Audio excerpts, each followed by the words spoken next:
Hello everyone, welcome to clear UPSC exams.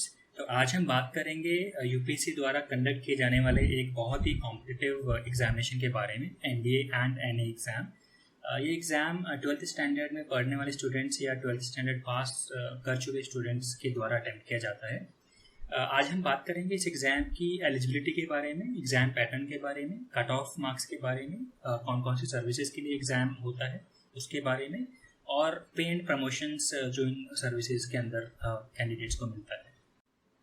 तो सबसे पहले एलिजिबिलिटी की अगर हम बात करें तो सबसे पहले हमें समझना होगा कि ये जो एग्ज़ाम है ये ना सिर्फ नेशनल डिफेंस एकेडमी के लिए कंडक्ट किया जाता है बल्कि नेवल एकेडमी के लिए भी ये एग्ज़ाम वैलिड है। सबसे पहले नेशनलिटी अगर हम देखते हैं तो obviously apart from the Indian candidates UPSC allow करता है इंडिया के कुछ फ्रेंडली कंट्रीज को भी, जैसे कि नेपाल या कुछ और countries person of Indian origin जहाँ से बिलोंग करते हैं, इन कंट्रीज को अलाउड है ये एग्ज़ाम लेने के लिए। और अगर हम एज की बात करें तो 16.5 साल से 19 साल तक स्टूडेंट्स इस एग्ज़ाम को अटेम्प्ट कर सकते हैं। और sex and marital status, only unmarried male candidates ही इस एग्ज़ाम को अटेम्प्ट कर सकते हैं। अगर हम एजुकेशन की बात करें तो army wing national defence academy के अंदर 12वीं क्लास को ही स्टूडेंट्स को 12वीं क्लास पास करना पड़ता है, या अगर कोई स्टूडेंट 12वीं क्लास में पढ़ रहा है तो he can attempt this exam. और अगर हम एयरफोर्स एंड नेवल विंग्स की बात करें, एनडीए की और नेवल एकेडमी की बात करें, तो यहाँ पे भी सेम ही क्राइटेरिया है, 12th क्लास पास या 12th अपेयरिंग स्टूडेंट्स के लिए अलाउड है। लेकिन यहाँ पर 12th में आपके पास फिजिक्स, केमिस्ट्री और मैथ्स के सब्जेक्ट्स होना ज़रूरी है। ये जो एग्ज़ाम है इसमें रिटन और इंटरव्यू दो टाइप के एग्ज़ाम्स रहते हैं। रिटन एग्ज़ाम में भी डिवाइडेड है mathematics and general ability test के अंदर। दोनों रिटन एग्ज़ाम मैथमेटिक्स और जनरल एबिलिटी टेस्ट 2.5 घंटे के रहते हैं। मैथ्स 300 मार्क्स का रहता है, जो कि जिसमें 120 क्वेश्चन पूछे जाते हैं। हर क्वेश्चन का 2.5 मार्क्स का रहता है और गलत आंसर देने पे कैंडिडेट्स को -0.83 मार्क्स मिलते हैं। और अगर हम जनरल एबिलिटी टेस्ट की बात करें तो 600 मार्क्स का ये पूरा पेपर रहता है। इसमें 150 क्वेश्चंस पूछे जाते हैं एग्जाम में। हर क्वेश्चन 4 मार्क का रहता है और हर गलत आंसर देने पे नेगेटिव मार्क्स मिलते हैं, 1.33 मार्क्स। अगर हम इंटरव्यू की बात करें तो वो भी 900 मार्क्स का रहता है।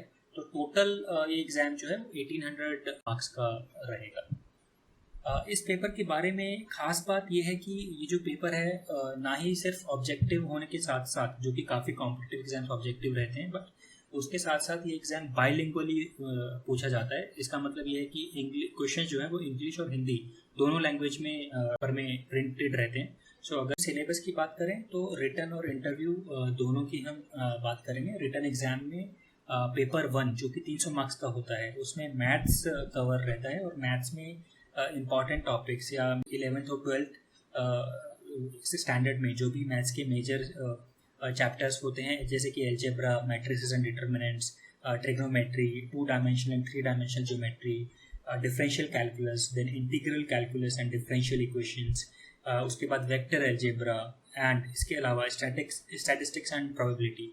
तो ये सारे टॉपिक्स कवर किए जाते हैं मैथ्स के एग्जाम में। और अगर हम पेपर 2 की बात करें जो 600 मार्क्स का होता है, उसमें 2 पार्ट में डिवाइडेड रहता है। पार्ट ए इंग्लिश का पेपर होता है जो 200 मार्क्स का रहता है। पार्ट बी जनरल नॉलेज का पेपर रहता है जो 400 मार्क्स का रहता है।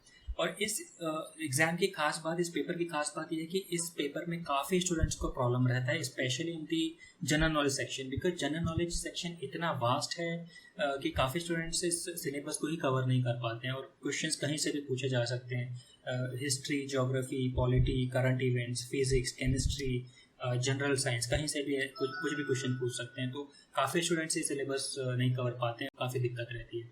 इंग्लिश भी थोड़ा सा टफ रहता है। अगर मैं देखूं वोकेबलरी, जो कि वर्ड मीनिंग स्पेशली होते हैं, वो काफ़ी टफ पूछे जाते हैं। और इसमें ग्रामर और कॉम्प्रिहेंशन भी रहता है, जो कि बहुत प्रॉब्लमेटिक रहता है, स्पेशली फॉर दोज स्टूडेंट्स जो या तो रूरल बैकग्राउंड से आते हैं या शहर से आते हैं लेकिन उनका इंग्लिश बैकग्राउंड स्ट्रॉन्ग नहीं है। तो हम जनरल एबिलिटी टेस्ट पे फ्यूचर में भी कुछ वीडियोस लाएंगे स्टूडेंट्स की हेल्प करने के लिए, तो आप वो प्लीज़ देखिएगा। इंटरव्यू को यहाँ पर इंटेलिजेंस एंड पर्सनैलिटी टेस्ट बोला जाता है, जो कि 900 मार्क्स का रहता है और ये कंडक्ट किया जाता है SSB के द्वारा, सर्विसेज सिलेक्शन बोर्ड। तो इसमें 2 स्टेजेस रहते हैं, स्टेज 1 एंड स्टेज 2। स्टेज 1 में OIR जो कि officer intelligence rating and PPDT which is picture perception and description test, ये टेस्ट लिए जाते हैं और स्टेज 1 1 दिन का रहता है। इसमें जो भी कैंडिडेट्स पास होते हैं उनको स्क्रीन इन किया जाता है, और जो भी कैंडिडेट्स इस स्टेज 1 को क्लियर नहीं कर पाते हैं उनको स्क्रीन आउट करता है। तो स्टेज 2 में जाने वाले स्टूडेंट्स जो हैं वो 4 दिन और SSB लोकेशन पे स्टे करते हैं, और वहाँ पर उनको फेस टू फेस इंटरव्यू देने के अलावा फील्ड टास्क भी कराए जाते हैं जो कि मॉनिटर किया जाता है ग्रुप टेस्टिंग ऑफिसर के द्वारा, एंड वहाँ पे साइकोलॉजी टेस्ट भी रहता है। उसके अलावा लास्ट डे पर कॉन्फ्रेंस रहता है। तो हम इंटरव्यू पे भी SSB के लिए कुछ वीडियोस बनाएंगे, क्योंकि मैंने खुद SSB क्लियर किया हुआ है, तो I can help few students जिसकी भी मैं ज़्यादा से ज़्यादा हेल्प कर सकूँ, मैं उनकी हेल्प करना चाहूँगा।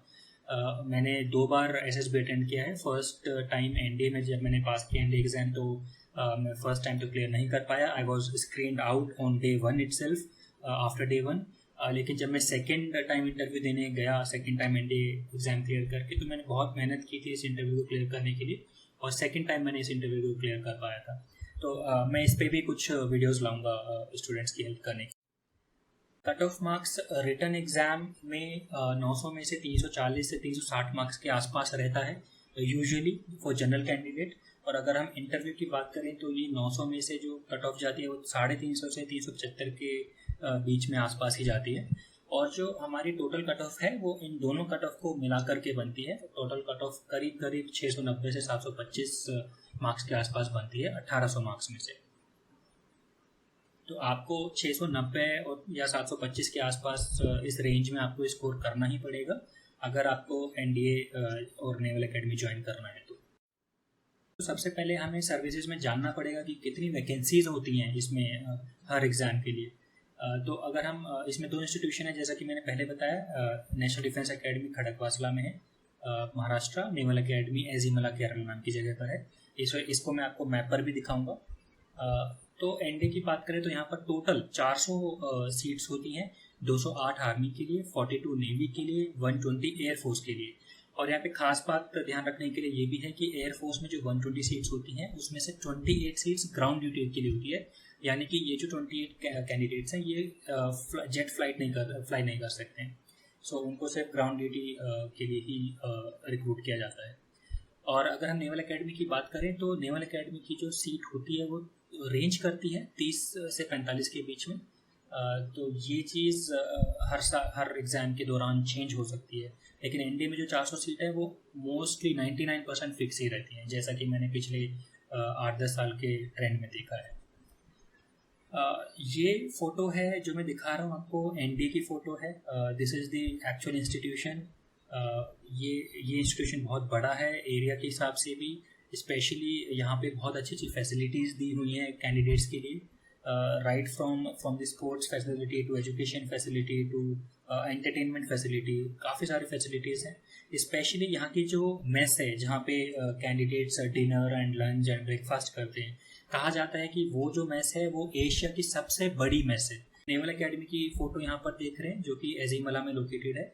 सो यहाँ पर भी one of the best candidates come out after their training, जो कि ट्रेंड होते हैं स्पेशली इन इंजीनियरिंग ब्रांचेस, इलेक्ट्रॉनिक्स में, मैकेनिकल में, नेवल आर्किटेक्चर में, उसमें ट्रेंड रहते हैं। तो हम और NDA के बारे में बात करें तो NDA में 3 साल का कोर्स, बैचलर कोर्स कराया जाता है कैंडिडेट्स को, जो अफिलिएटेड है जवाहरलाल नेहरू यूनिवर्सिटी दिल्ली से। और यहाँ पे कैंडिडेट्स को बैचलर ऑफ आर्ट्स या बैचलर ऑफ साइंस या बैचलर ऑफ कंप्यूटर साइंस की डिग्री अवार्ड की जाती है आफ्टर 3 ईयर्स। तो 3 साल अपनी ज़िंदगी के 3 साल NDA में बिताने के बाद कैंडिडेट्स 4th ईयर में अपने रिस्पेक्टिव सर्विसेज अकेडमीज़ में जाते हैं। आर्मी के लिए army candidates Indian military academy Dehradun में जाते हैं 4th ईयर में। सेम विद नेवी के कैंडिडेट्स जो है वो नेवल एकेडमी में जाते हैं, और एयरफोर्स के कैंडिडेट्स जो है वो एयरफोर्स अकेडमी डुंडीगल हैदराबाद में जाते हैं। अगर हम नेवल एकेडमी की बात करें तो यहाँ पे 3 साल का कोर्स नहीं होता है, यहाँ पे 4 साल का कोर्स होता है, again affiliated to JNU and AICTE। इसमें जैसा कि मैंने बताया अवॉर्डेड यहाँ पर बीटेक डिग्री अवार्ड की जाती है, या तो इलेक्ट्रॉनिक्स एंड कम्युनिकेशन इंजीनियरिंग की, या मैकेनिकल इंजीनियरिंग की, या नेवल आर्किटेक्चर की। ये एक मैप है, इंडिया का मैप, जहाँ पे मैं आपको दिखा पा रहा हूँ कि कहाँ पे खड़गवासला लोकेटेड है महाराष्ट्र के अंदर, और सेम एजीमला लोकेशन दिखाई हुई है कैंडिडेट्स के रेफरेंस। अब आते हैं पे एंड प्रमोशंस पे। तो पे की बात करें तो इस एग्ज़ाम को पास करने के बाद और अपने कोर्सेज कंप्लीट करने के बाद जब ऑफिसर्स को कमीशन किया जाता है उनकी पहली पोस्टिंग पे, तो उनको पे बैंड मिलता है 56,100 रुपये पर मंथ के हिसाब से। सेवन्थ सेंट्रल पे कमीशन पे मैट्रिक्स लेवल 10 के अंदर ही आता है। इसके अलावा मिलिट्री सर्विस पे भी दी जाती है जो कि 15,500 पर मंथ रहती है। तो 72,000 रुपीज़ पर मंथ की सैलरी तो मिनिमम है ही ऑन कमीशनिंग, लेकिन इसके अलावा काफ़ी सारे अलाउंसेस भी दिए जाते हैं ऑफिसर्स को, जैसे कि ट्रांसपोर्ट अलाउंस या children education allowance, then house rent allowance. ये तो मोस्टली सभी ऑफिसर्स को मिलते हैं। इसके अलावा कुछ अलाउंसेस हैं जैसे कि फ्लाइंग अलाउंस, जो सिर्फ फ्लाइंग ऑफिसर्स को ही मिलते हैं, पायलट्स को ही मिलते हैं, स्पेशली इन एयरफोर्स।